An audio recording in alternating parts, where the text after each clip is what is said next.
Hello दोस्तों, welcome to Dharma ISPCS YouTube channel. दोस्तों, मैंने 68 BPSC के लिए साइंस के कुछ इम्पॉर्टेंट टॉपिक जहां से क्वेश्चंस बार बार आते हैं उसको कराने का प्रयास कर रहा हूं। हमने साइंस के सीरीज़ के तहत पहला इम्पॉर्टेंट टॉपिक परिसंचरण तंत्र को करा दिया है। यदि आपने उसे नहीं देखा है तो जाकर देख लीजिए। दोस्तों, हम जो साइंस के टॉपिक मैं करा रहा हूं उस टॉपिक से यदि क्वेश्चंस आएगा तो उससे बाहर नहीं जाएगा, इतना आप ध्यान रखिएगा, क्योंकि हमने इसमें सारे इम्पॉर्टेंट फैक्ट्स को शामिल कर लिया है जो आपके परीक्षा के दृष्टिकोण से महत्वपूर्ण साबित हो।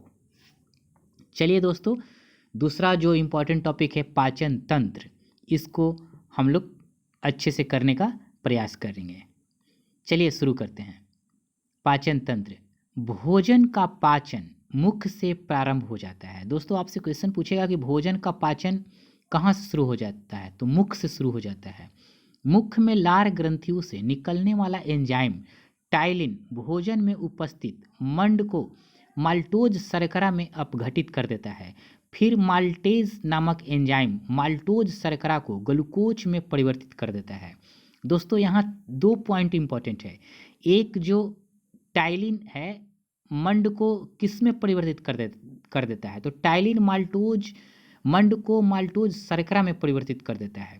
Number 1 facts. दूसरा पॉइंट इंपॉर्टेंट है कि माल्टेज नामक एंजाइम माल्टोज शर्करा को ग्लूकोज में परिवर्तित कर देता है। दोनों याद रखिए, क्योंकि दोनों परीक्षा में पूछे जाते हैं। लाइसोजाइम नामक एंजाइम भोजन में उपस्थित हानिकारक जीवाणुओं को नष्ट कर देता है। दोस्तों, अगर आपसे पूछे कि जब हम भोजन करते हैं उसके माध्यम से कुछ बैक्टीरिया भी चले जाते हैं, तो उसको नष्ट करने का काम कौन सा एंजाइम करता है, तो लाइसोजाइम। दोस्तों, मुख के बाद भोजन सीधे आमाशय में पहुंचता है और आमाशय से एक रस निकलता है जिसको जठर रस के नाम से जानते हैं। और जठर रस में दो एंजाइम होते हैं, एक पेप्सिन और दूसरा रेनिन। दोस्तों, पेप्सिन क्या करता है, प्रोटीन को खंडित कर पेप्टोन्स में बदल देता है। रेनिन क्या करता है, रेनिन दूध की धुली हुई प्रोटीन केसिनोजेन को ठोस प्रोटीन कैल्शियम पैराकेसिनेट के रूप में बदल देता है। दोनों इंपॉर्टेंट फैक्ट्स है, इसे याद रखिएगा। आमाशय के ऑक्सीटिन कोशिकाओं से हाइड्रोक्लोरिक अम्ल निकलता है जो भोजन के साथ आए हुए जीवाणुओं को नष्ट कर देता है। दोस्तों, हाइड्रोक्लोरिक अम्ल की प्रवृत्ति अम्लीय होती है। पीत रस कहाँ से निकलता है, तो पीत रस यकृत से निकलता है और पित्ताशय में जाकर जमा होता है। पीत रस कैसा होता है, आपसे पूछेगा, अम्लीय होता है कि क्षारीय होता है, तो क्षारीय होता है और यह भोजन को क्षारीय बना देता है। अग्नाशय से ही अग्नाशय रस आकर भोजन में मिलता है। दोस्तों, अग्नाशय रस में 3 प्रकार के एंजाइम होता है, ट्रिप्सिन, एमाइलेज, लाइपेज। आपसे पूछेगा कि अग्नाशय रस में कौन सा एंजाइम नहीं पाया जाता है, तो ध्यान रखिएगा, आप ट्रिप्सिन पाया जाता है, एमाइलेज पाया जाता है, लाइपेज पाया जाता है। अग्नाशय रस में जल की मात्रा कितनी होती है, तो 98% जल की मात्रा होती है दोस्तों, बाकी अन्य तत्व होते हैं। छोटी आंत,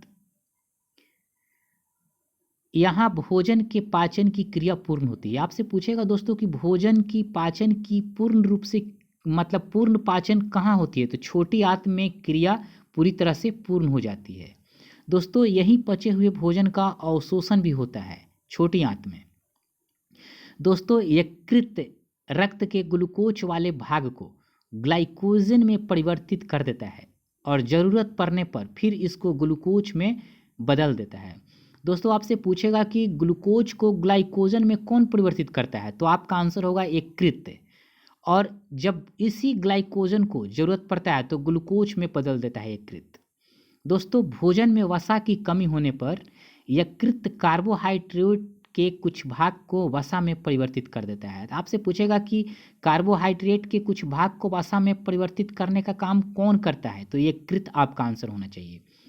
दोस्तों, फाइब्रिनोजेन नामक प्रोटीन का उत्पादन यकृत से ही होता है जो रक्त के थक्का बनाने में मदद करता है। दोस्तों, रक्त का थक्का बनाने में कौन सा प्रोटीन मदद करता है, तो फाइब्रिनोजेन आपका आंसर होगा। और फाइब्रिनोजेन का उत्पादन कहाँ होता है, तो यकृत में ही होता है। दोस्तों हिपेरिन जो शरीर के अंदर रक्त को जमने से रोकता है, इसका उत्पादन कहाँ होता है? तो यकृत से ही होता है। मृत आरबीसी को नष्ट यकृत के द्वारा ही किया जाता है। दोस्तों जहर खाकर मरे व्यक्ति की जांच में यकृत एक महत्वपूर्ण सुराग होता है, क्योंकि यकृत के जांच से ही पता चलता है कि व्यक्ति की जहर की मात्रा कितनी थी, क्या था, कैसा था। दोस्तों छोटी आंत की दीवारों से आंतरिक रस निकलता है और इनमें निम्न एंजाइम होते हैं। आपको याद रखना होगा कि इन एंजाइम का कार्य क्या होता है। जैसे इरेप्सिन भोज्य पदार्थ, जैसे प्रोटीन, इरेप्सिन प्रोटीन को क्या करता है? अमीनो अम्ल में बदल देता है। माल्टेज माल्टोज को क्या करता है? ग्लूकोज में तब्दील कर देता है। सुक्रेज सुक्रोज को क्या करता है? ग्लूकोज और फ्रुक्टोज में तब्दीलित कर देता है। लैक्टेज लैक्टोज को ग्लूकोज और ग्लैक्टोज में परिवर्तित कर देता है। लाइपेज वसा को वसीय अम्ल व ग्लिसरॉल में तब्दील कर देता है। दोस्तों आपसे पूछेगा कि मनुष्य के मुख गुहा में कितनी जोड़ी लार ग्रंथियां होती है? तो 3 जोड़ी लार ग्रंथियां होती है। दोस्तों एक क्वेश्चन आता है कि जीभ के किस भाग से मीठे स्वाद का अनुभव होता है? तो अग्रभाग से, जीभ के अग्रभाग से मीठे स्वाद का आभास होता है और जीभ के पश्च भाग से कड़वे स्वाद का आभास होता है। जीभ के बगल के भाग से खट्टे स्वाद का आभास होता है। यकृत मानव शरीर की सबसे बड़ी ग्रंथि कौन है? तो यकृत है। दोस्तों यकृत द्वारा ही पित्त स्रावित होता है और यह पित्त पित्ताशय में जाके जमा होता है। यकृत प्रोटीन की अधिकतम मात्रा को कार्बोहाइड्रेट में परिवर्तित कर देता है। दोस्तों आपसे पूछेगा कि प्रोटीन की अधिकतम मात्रा को यकृत किस चीज़ में तब्दील कर देता है? तो कार्बोहाइड्रेट में परिवर्तित कर देता है। दोस्तों यकृत ही प्रोटीन की अधिक मात्रा को कार्बोहाइड्रेट में परिवर्तित कर देता है और यूरिया का निर्माण भी यकृत में ही होता है।